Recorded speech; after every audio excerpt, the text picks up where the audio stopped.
Good morning friend, स्वागत है आप सभी का मेरी यूट्यूब चैनल पर।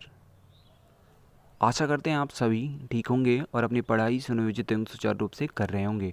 जिन लोगों ने अभी तक मेरा YouTube channel subscribe, like, share नहीं किया, उन्हें ये वीडियो अगर अच्छा लगी तब जल्दी से सब्सक्राइब, लाइक, शेयर कर दें। साथ ही साथ बेल आइकन भी प्रेस कर लें ताकि अपकमिंग वीडियो की नोटिफिकेशन समय पर आप तक पहुंच सके। चलिए बिना समय जांच किए आज का वीडियो शुरू करते हैं। आज हम जिस टॉपिक पर आपको कुछ जानकारी देंगे वह है सर्व शिक्षा अभियान। तो सर्व शिक्षा अभियान की भूमिका के बारे में चर्चा करेंगे। ठीक है, सर्व शिक्षा अभियान की भूमिका के बारे में चर्चा करेंगे। सन 1990 में सबके लिए शिक्षा विषय पर विश्व कॉन्फ्रेंस का आयोजन किया गया था।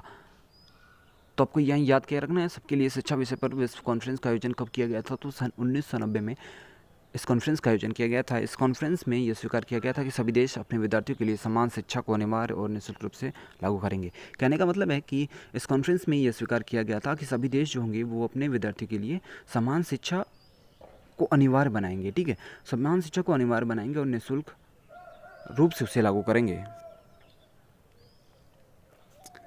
जो देश इस व्यवस्था के लिए संसाधन उपलब्ध कराने में असमर्थ होंगे उन देशों को विकसित देश आर्थिक मदद देंगे। कहने का मतलब है कि जो देश इस व्यवस्था को लागू करने में संसाधन की कमी को महसूस करेंगे उसे जो समर्थ देश होंगे वो उनकी मदद करेंगे। ठीक है,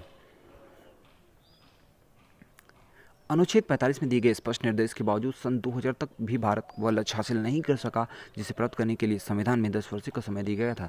संविधान में 10 वर्षों का समय दिया गया था लक्ष्य को हासिल करने के लिए कि 6 से 14 वर्ष की आयु वर्ग के बच्चों के लिए अनिवार्य एवं निःशुल्क शिक्षा का बंदोबस्त किया जाए, लेकिन सन 2000 तक भी भारत यह लक्ष्य हासिल नहीं कर सका। चलिए यहाँ देखिए, अनुच्छेद 45 की बात की गई है। तो अनुच्छेद 45 जिसको पता होगा अच्छी बात है, जिसको नहीं पता हुआ मैं बता देता हूँ। अनुच्छेद 45 में क्या है? हमारे संविधान की अनुच्छेद 45 में स्पष्ट निर्देश था कि सभी राज्य इस संविधान के लागू होने के 10 वर्ष के अंदर 14 वर्ष तक के सभी छात्रों की अनिवार्य एवं निःशुल्क शिक्षा की व्यवस्था कर लें। यही अनुच्छेद 45 में वर्णित है। सरकार ने इस लक्ष्य की प्राप्ति के लिए नवंबर 2000 में सर्व शिक्षा अभियान को मंजूरी दी। ठीक है, तो सन 2000 में सर्व शिक्षा अभियान को मंजूरी मिली, लेकिन देखा गया कि सन 2000 तक भी भारत लक्ष्य हासिल नहीं किया है। तो सरकार ने एक योजना लाई नवंबर 2000 में सर्व शिक्षा अभियान को मंजूरी देकर।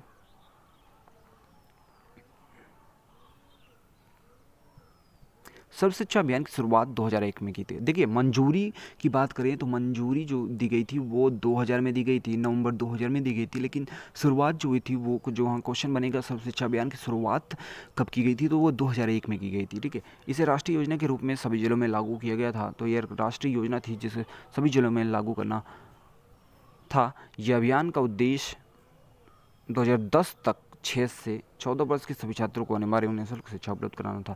तो यहाँ जो उद्देश्य इस अभियान का हुआ वो ये कि 2010 तक 6 से 14 वर्ष के सभी छात्रों को अनिवार्य एवं निःशुल्क शिक्षा उपलब्ध कराया जाए। ठीक है, तो इसमें जो सर्व शिक्षा अभियान है उसमें कुछ पॉइंट है जो ज़रूरी है, जिसमें ये देखेंगे 2-3 पॉइंट है। समयबद्ध कार्यक्रम। तो ये जो सर्व शिक्षा अभियान था वो एक समयबद्ध कार्यक्रम था। कहने का मतलब है कि एक टाइम बाउंड प्रोग्राम था। यह समयबद्ध चलने वाला कार्यक्रम है। इस कार्यक्रम का उद्देश्य 2010 तक देश के सभी बालकों को 8 वर्ष की प्रारंभिक शिक्षा उपलब्ध कराना था। तो एक टाइम बाउंड प्रोग्राम था। प्रारंभिक शिक्षा का सार्वभौमिकरण भी इसका एक पॉइंट है। प्रारंभिक शिक्षा का सार्वभौमिकरण के लिए एक दृढ़ संकल्प था कि सभी के लिए ये जो शिक्षा हो, प्रारंभिक शिक्षा सभी के लिए समान रूप से वितरित हो। ठीक है, तो सार्वभौमिकरण इसे कहते हैं कि सभी तक पहुंच, यूनिवर्सलिटी। ठीक है, इसका मतलब होता है। तो सामाजिक न्याय भी इसका एक पॉइंट है। सोशल जस्टिस, जनसाधारण का सामाजिक स्तर पर समानता प्रदान करना इसका प्रमुख उद्देश्य था। तो सामाजिक स्तर पर जो समानता ले आई जाए वो भी इसका एक प्रमुख उद्देश्य था। सामाजिक न्याय इसको कहते हैं, जिससे सभी लोगों को बिना किसी जाति, धर्म आदि अन्य भेदभाव के बिना सामाजिक न्याय प्राप्त हो सके। इसी के साथ मैं अपने वाणी को विराम देता हूँ। आपका दिन शुभ हो।